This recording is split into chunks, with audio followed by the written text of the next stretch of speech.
सूरत से तो शरीफ लगते हो, इतना नहीं जितना समझते हैं।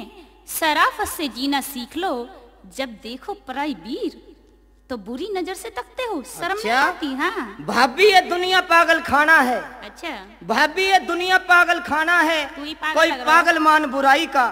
भाभी ये दुनिया पागल खाना है, कोई पागल मान बुराई का। अच्छा। कोई रूप रंग का है पागल तो कोई पागल है चतुराई का।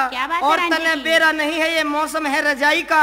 जन्म जात का रंडवा हांडू में भूख का घना लुगाई का। तेरा नाश चला जा तेरा बेईमान।